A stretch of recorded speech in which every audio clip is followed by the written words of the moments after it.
This video is an overview and covers some of the usual questions I have heard from students who are new to Excel. Let's start with the keyboard. To the right, most keyboards have a number pad. If you use Excel very much, it is much more efficient to use the number pad than to use the numbers on top. If the number pad does not work, click the number lock button. This button toggles the number pad on and off. Next, look for the control keys on your keyboard. They can be found on the bottom row, one on the right and one on the left.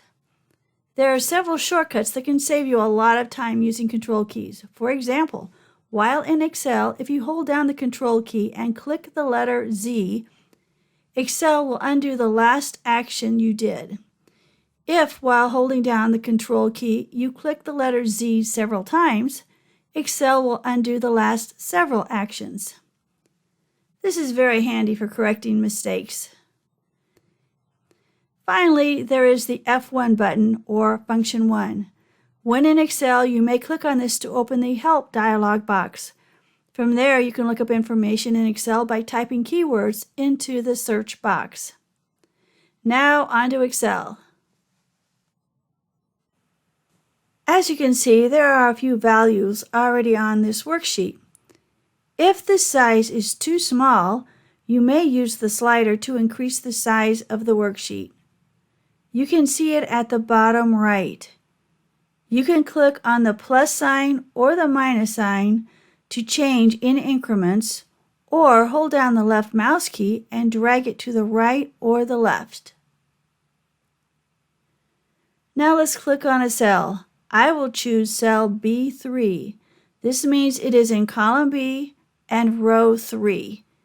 You can see how the column B label is shadowed as well as the row number 3. If I wish to put a value in the cell, it has to be in edit mode. I can do this by double-clicking on the cell. When you see the blinker, it is in edit mode and it is ready for you to add or change a value. I will add the value of 456. I can also edit from the formula bar. With B3 selected, I will add 789 to the earlier number, then click Enter. I can go back to cell B3, double-click between 456 and 789, then backspace to get rid of the 4, 5, and 6. It is good to know how to edit from both places. To format the cell, that is to change the background color, font color, size, as well as other formatting choices, one just has to make sure the cell is selected but not in edit mode. Then you may add or change any formatting you are interested in. I can change the background to yellow and the font to red, for example.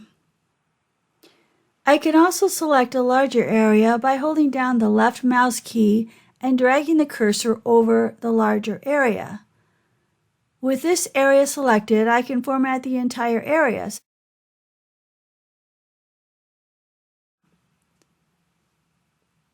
Now look for the green border around the selected area.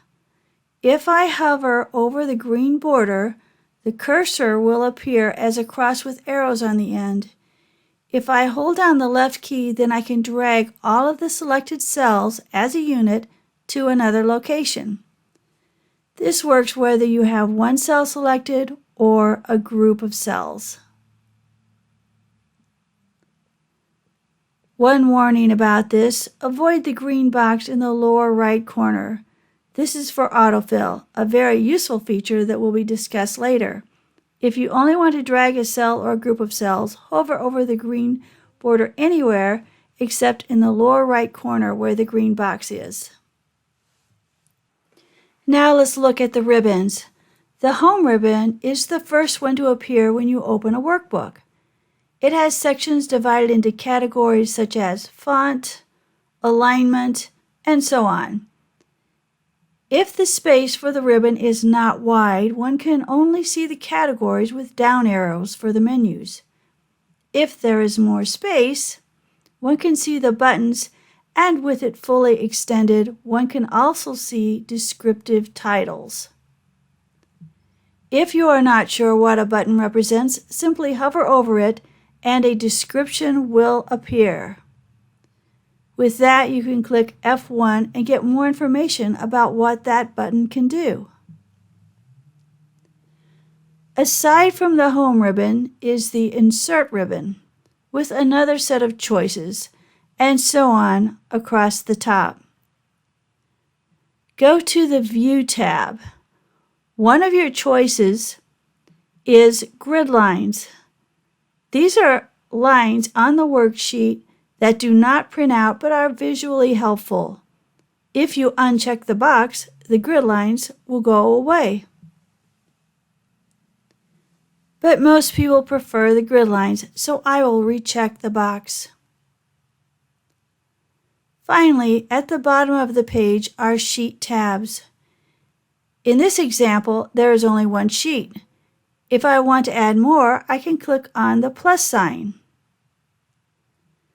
Now I have a brand new worksheet. I can go back and forth between the sheets by clicking on the tabs. If I right-click on a tab, this will open a contextual menu. The menu choices include changing the name of the tab, which I will do right now, changing the color of the tab, and so on. Finally, for larger worksheets, there are slide bars along the side and the bottom to make it easy to move around on a worksheet. Good luck for success. This covers getting started with Excel. Here are a few skills for you to practice.